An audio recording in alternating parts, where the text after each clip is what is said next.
Ball State fans, we're back for another episode of This Week in Ball State Sports, and we are already getting to the end of February, and Jeff Mitchell's joining us first. And Jeff, it feels like the groundhog might have been right. We have seen a couple more weeks of winter weather, as it was 5 degrees this morning. But great to have you on. Yeah, thank you. It's great to be here. I'm layered up today. Yes, it's cold. We got some more snow last night.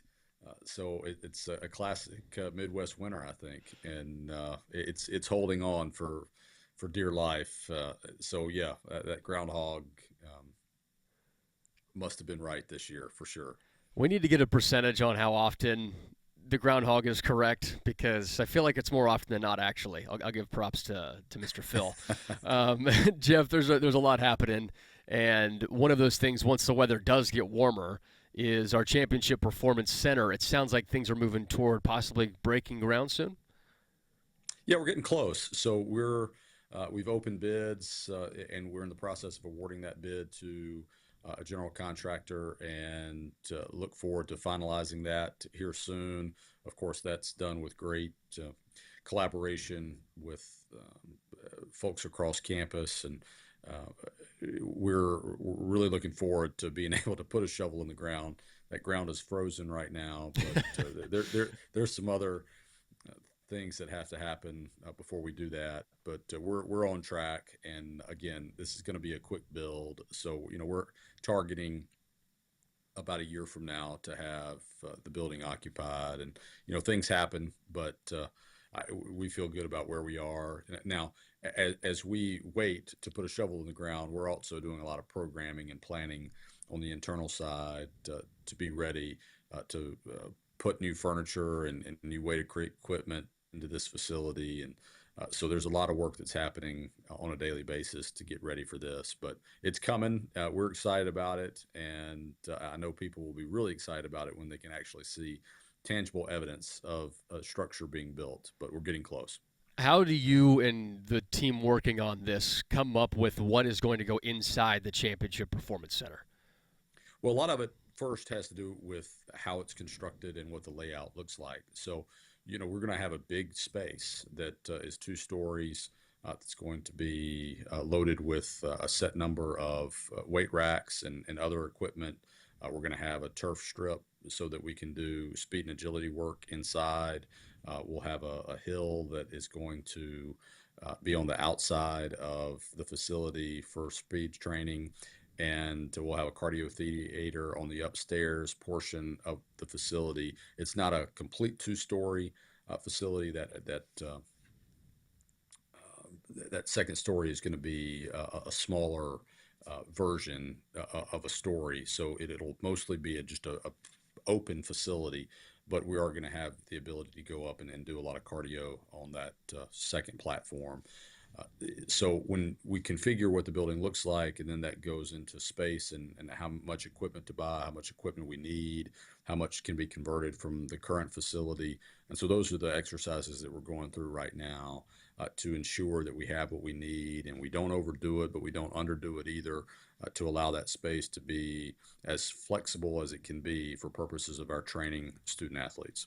Is it still on schedule to be open next year? Is that still the plan? That's still the plan. Still the plan. So this time next year, again, we can't control the weather. We don't know what that looks like, but we're reasonably confident because of the way the building is designed that it should be a quick build. And again, I'm not an architect and a general contractor, but the indications are from the people that are working with us and partnering with us on this project is that that's a reasonable expectation. Speaking of not being able to control the weather, let's bring it to an overarching February conversation for Jeff Mitchell as the Director of Athletics. What is your February flow right now from a business standpoint for Ball State Athletics? Well, it's interesting, Mick. The month of January is an extraordinarily long month. It just seems to take forever. And then we get into February, and in a blink of an eye, here we are in the back half of it.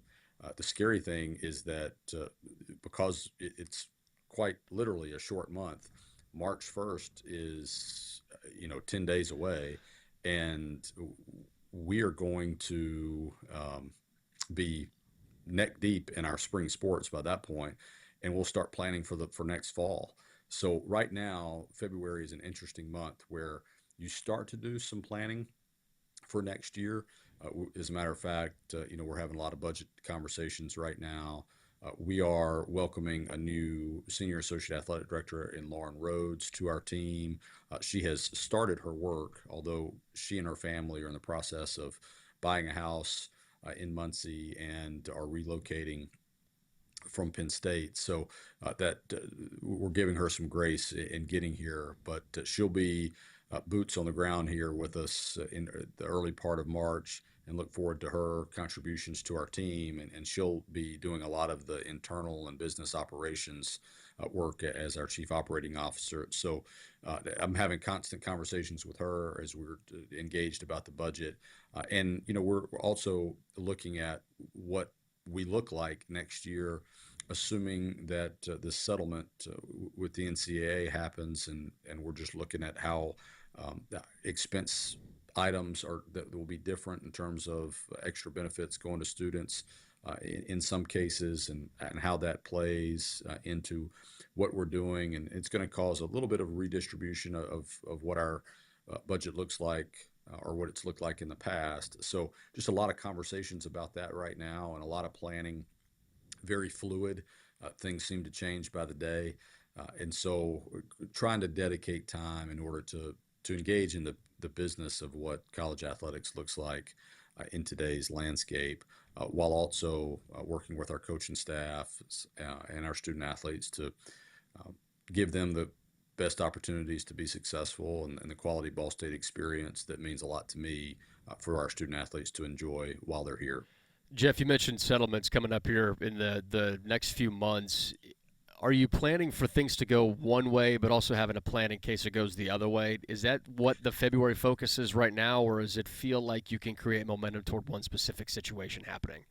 Yeah, I think the planning, Mick, and that's a great follow-up question. I think the planning is for the settlement going into effect, and there being all these changes that are happening. I think if it doesn't happen, then we just default to what we've been doing. Mm. So it's not necessarily we're planning for multiple options if the settlement comes to fruition or not. It's really going in one particular direction. And if it, for whatever reason, is disrupted and is not certified, then that we default back to the way we're doing things, and just to wait for more chaos to erupt. But we're trying to be adaptable in the current landscape that's consistent with what our sister institutions are doing, not only across the Mid-American Conference, but across the entire country. And we are well positioned here at the institution, I think, to make those adjustments.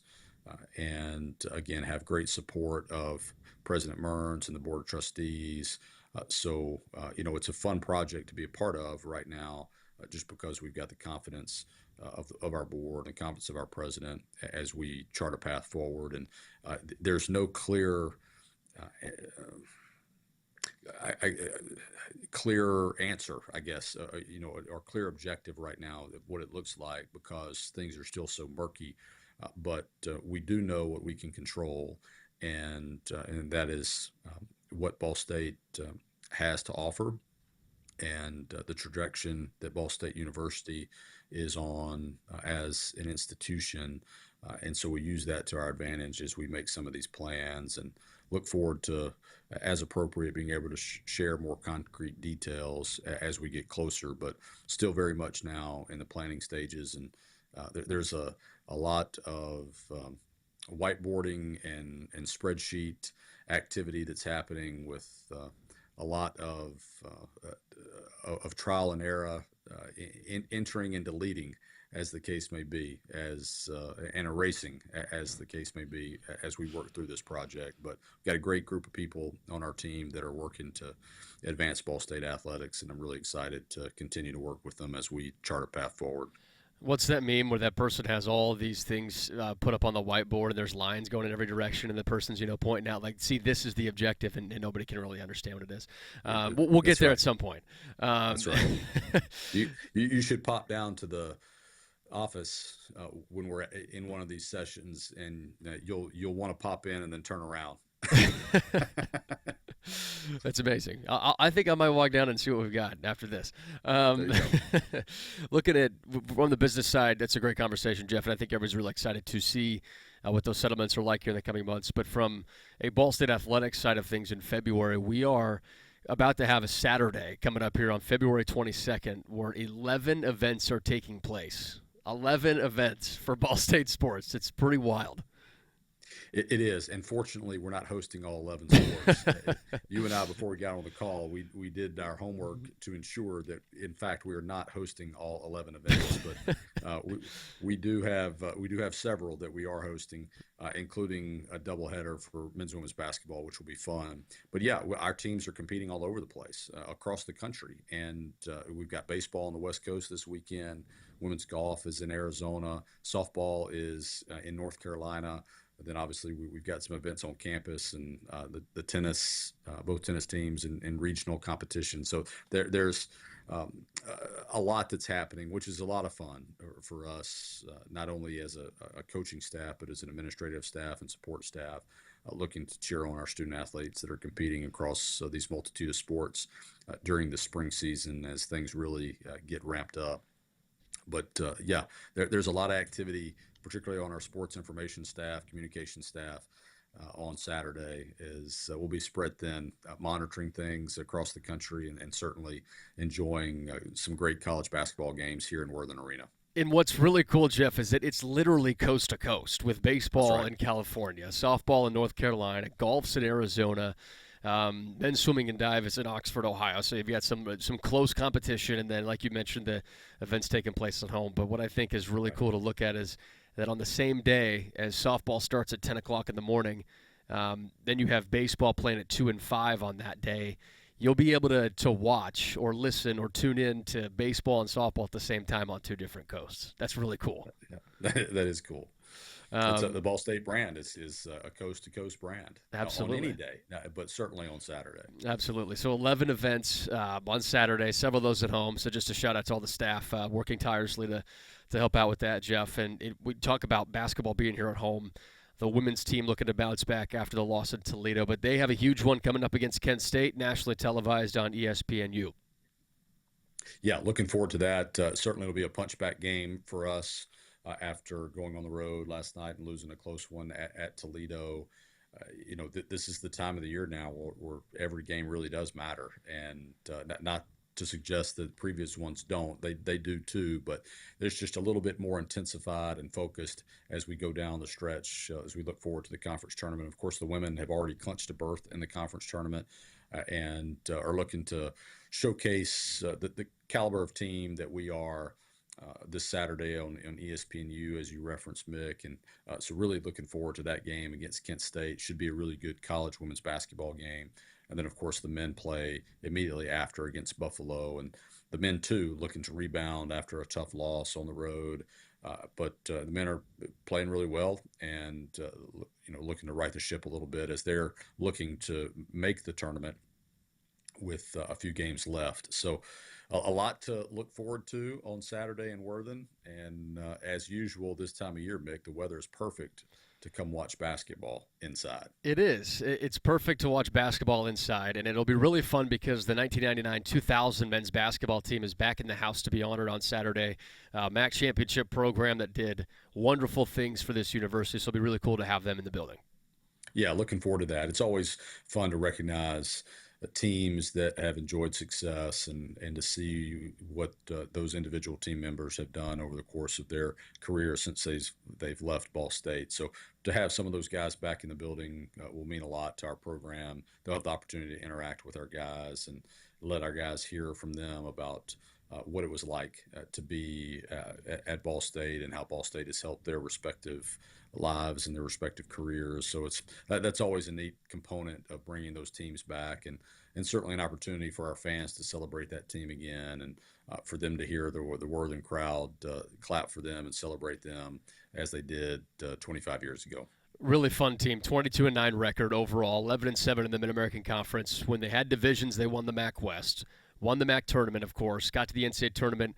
Dwayne Clemens was the MAC tournament MVP, second team All-MAC. So a lot to celebrate. We could go on and on about the accomplishments of that team, but just the overarching refresh of what happened for the 99-2000 team. Jeff, looking at our current men's basketball squad, the loss at Toledo, end of the game, of course, Fat Hill had the buzzer beater taken away. Just from your vantage point as an athletic director, how does a circumstance like that come together when you see that happen and have to move forward? Well, behind the scenes, it's one of those things where you're trying to get clarification about what happened. And, we'll certainly be respectful on this call with what we talk about. But, I did. I called our conference office and was looking for an explanation because, quite frankly, I thought that there was an error in judgment in terms of how that game ended. And of course, Coach Lewis and I talked about it, and we had the opportunity to engage with leadership within the conference office, coordinator of officials, to explain some things that had happened. And it's never perfect, unfortunately, when it comes down to those type of decisions. What I'm grateful for is that there was transparency in terms of the conversations around that. Certainly an unfortunate situation for us, favorable, of course, to Toledo, but you got to advocate for the institution and for our student athletes. And there's not a lot of public facing on that, but certainly behind the scenes there was. And credit to the officials coordinator for walking through it with me. I'm not so sure that there was a lot of clarity that was evident in that conversation, but the fact that it wasn't a flippant decision, it gives me some peace of mind. But I do think that and we're still exploring some things that happened there. They fly down the court and fly through the air. Right to left, the shifty guard pulls up straightaway three, sinks it. And we fly with the Cardinals. Straightaway Trey lets it loose and buries it. This is your home for Ball State Cardinals basketball. Drives baseline left, he throws it off the window and it drops in. All the action all season long is right here. But I'm really proud of our guys and the way that we competed at Toledo. Proud of our coaching staff. I thought we deserved to win that game, playing in a tough environment on the road. So I hope that we can take that disappointment, though, and how that game ended and make that transferable into how we practice this week, getting ready for Saturday to host Buffalo. And competition is sometimes not easy, and sometimes it's very disappointing. Winning is very difficult to do, and the measure sometimes of that disappointment is how you respond. And so I look for our guys to punch back in a very firm fashion as we play on Saturday in a game that we need to win as we continue to fight for a berth in the Mid-American Conference Championship. As for the tournament, of course, 8 teams make it. Ball State is in the mix right now as a top 8, 2 games above the 9th place Central Michigan team with 5 games to go. It is crunch time, and Ball State has 3 opportunities at home. The next 2 games also at home for the men's team, against Buffalo and then against Akron, who still hasn't lost in the conference.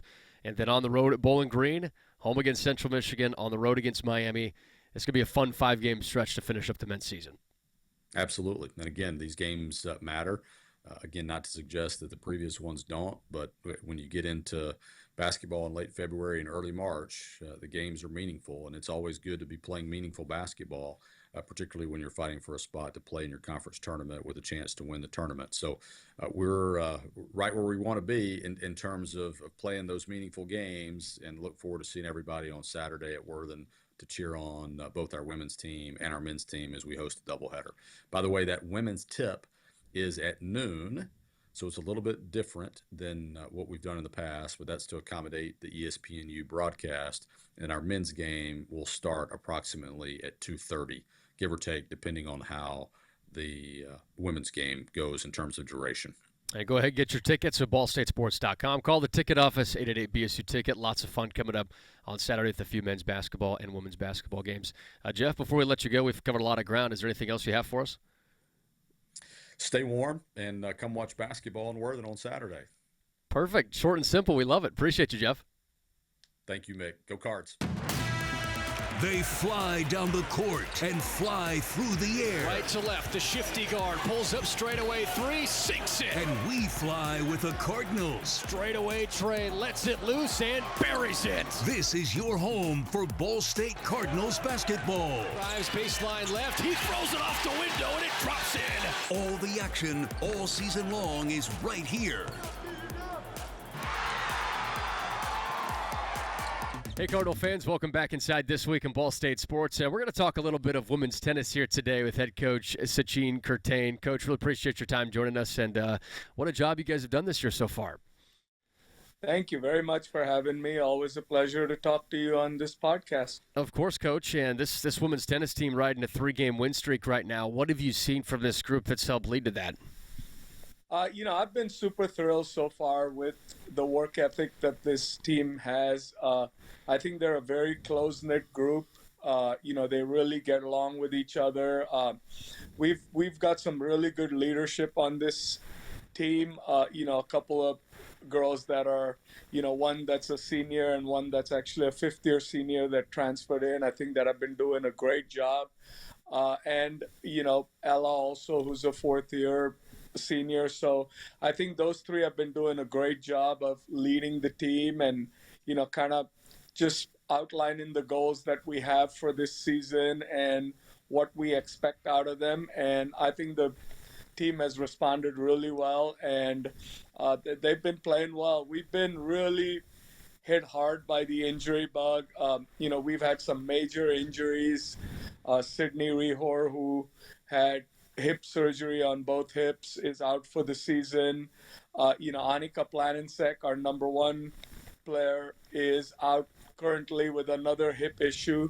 We're just kind of trying to gather information and see, where she is. So obviously that's been a setback, but I feel like the others have really, capably filled in. And so far, everything's been great. We started off with a really tough Notre Dame team who's currently ranked 22nd, played a great match, very competitive, had a chance to win the doubles point, had split sets at one position and lost a couple tie breaks to in a couple other spots that I think would have, really made that match closer. So I think that gave the girls a lot of confidence moving forward.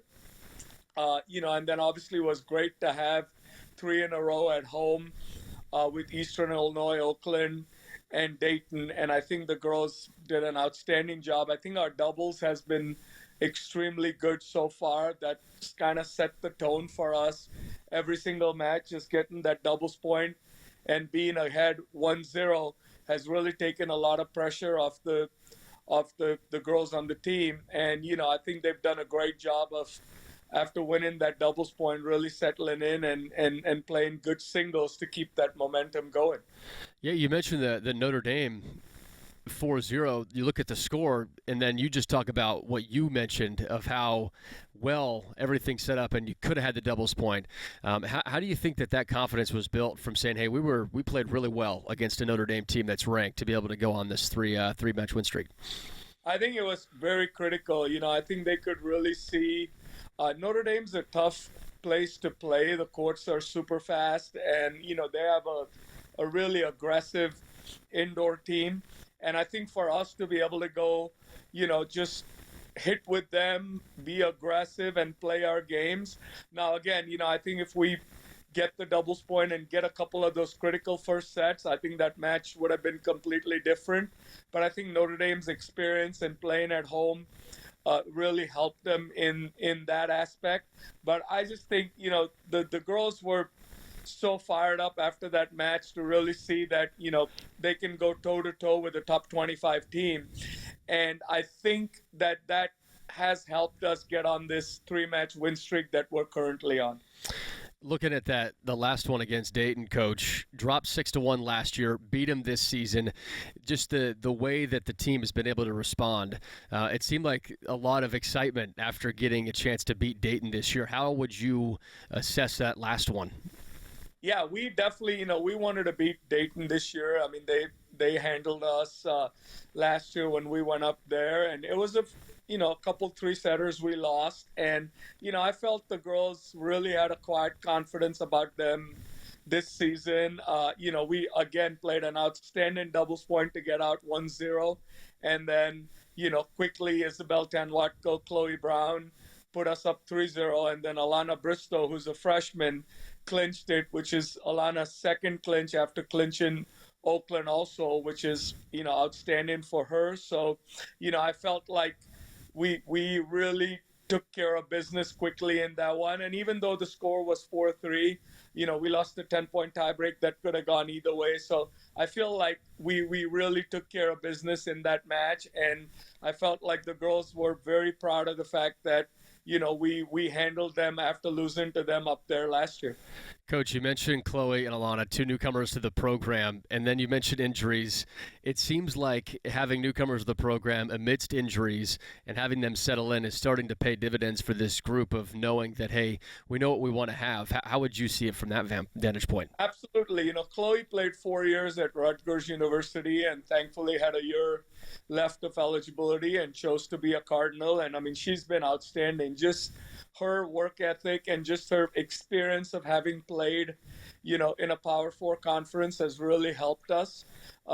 She's very, very super energetic and, really brings just a very good vibe to the court. And I think that's really helped the rest of the team. So, I mean, Chloe's been outstanding in every aspect.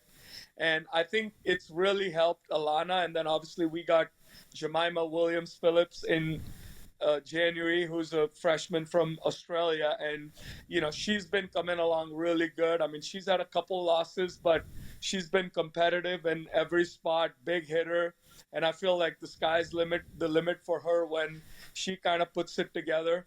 We could see the potential with Alana when she came in the fall. And I think, just getting those consistent reps in the fall and then, now in the spring where she's gotten some matches under her belt has really helped Alana. She's a great shot maker, very aggressive player with a great serve, big weapons. And I think she's really starting to capitalize and use those weapons. So I think our depth definitely, we know having Ella Hazelbeck around for her fourth year. Ella's a very capable player. And I think we've been kind of able to withstand those injuries a little bit, just because of the depth we have and the players we have on the roster. Elena and Izzy seem like they've done a great job, too, on the doubles. Yeah, they were a team we had to throw together really quickly. Sarah's been out, Shabazz, for the last couple of weeks, with a knee injury. Hopefully we're going to get Sarah back soon. So we had to just make up that pairing, and they were outstanding when we played Dayton. And, both are experienced players. Izzy's a very good doubles player. Elena's a more than capable player. So I think they did a really good job of just, they just found out the day before they were playing together. But oh, wow. Their chemistry was really good together, and I think they did a great job in that match, setting the tempo with getting us off on the right foot. What is that conversation like for you as a head coach to go to those two athletes and say, hey, by the way, you two are going to be paired up together and you're going to do it tomorrow? I mean, it's not the easiest because, I think Izzy's been so used to playing with Sarah now for the last couple of years, and, they've been such a formidable team playing number one doubles. Yeah. So, obviously I think it's just tough, but I think both of them sensed it. I think we have good chemistry on the other two teams we have. So I felt like they knew that we're probably not going to break those two teams up, which meant, Izzy would be put with Elena. And I think Izzy just has a lot of respect for Elena as a competitor, and she knows Elena cares and is going to fight till the last point, and that makes it easy to just go to them and say you're paired together, because I really feel like they do respect each other, and they have a lot of respect for each other on the court and off the court, and I think that makes the pairing so much easier. So what you're saying is there's good chemistry because of the ability to do that and then overcome some of these injuries. Absolutely. I think respect is earned, right? Like in everything. And I think when you have good work ethic, you're a good teammate.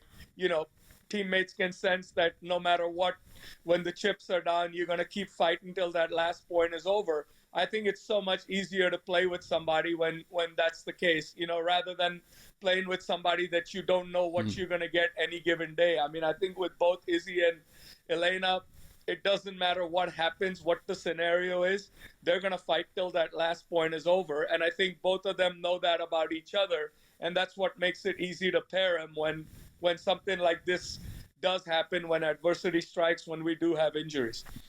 So, Coach, you're a couple years into your Ball State tenure now. What have you learned most about being the head coach here at Ball State? I mean, it's an awesome place, first and foremost. I think the people are just outstanding. I think everybody loves Ball State, around here in the community. They really embrace Ball State.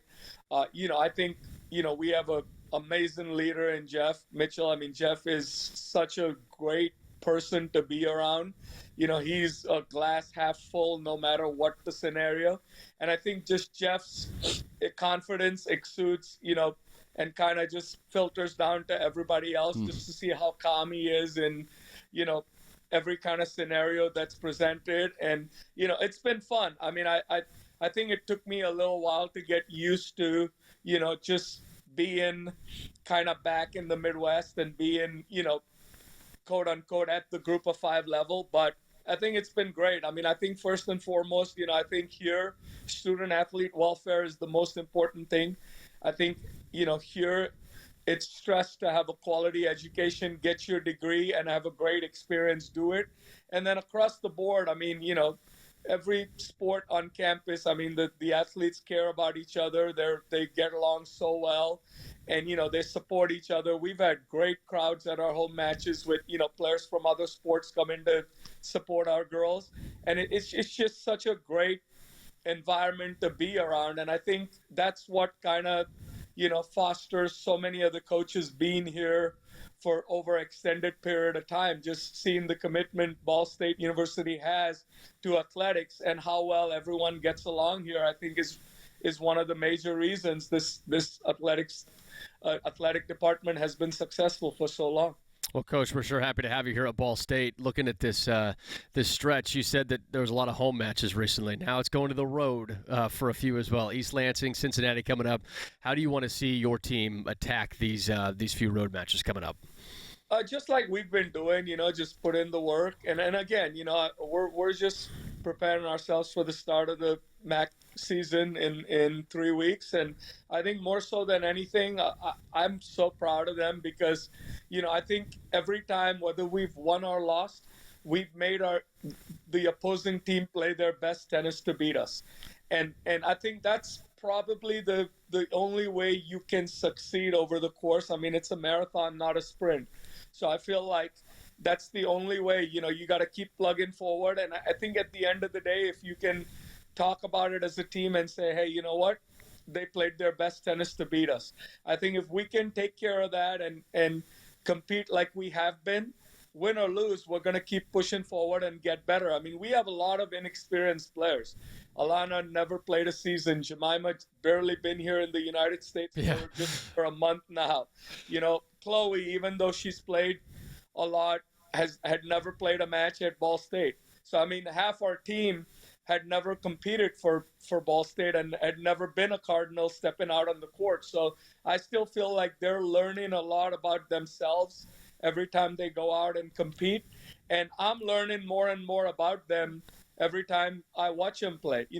We have an outstanding coaching staff. I mean, my assistant Nicole Donnelly does a great job. I mean, she does such a good job connecting with the players, finding out, what is going on in their daily lives and just giving them that platform, to have somebody to talk to. And I think more and more, as we get familiar with this group, we can see that, their goals are to keep getting better, keep pushing forward.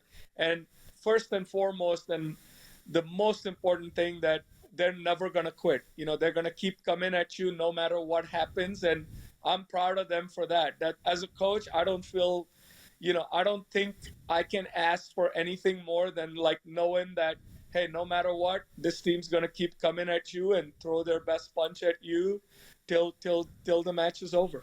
I think it says a lot, Coach, when you have so many new faces to a program and then injuries take over, that they've been able to band together like this and move forward, win 3 straight, and do it in a pretty impressive way. So kudos to you, kudos to the staff and the student athletes for women's tennis for doing what you've done so far this year. We're all proud of you and appreciate you joining us here, Coach. Thanks a lot, Mick. I appreciate it. Anytime. Always enjoy being on this podcast. Go Cards. Chirp, chirp. Thanks for listening to This Week in Ball State Sports, presented by Gainbridge. The preceding has been a Learfield presentation on the Gainbridge Ball State Cardinals Sports Network.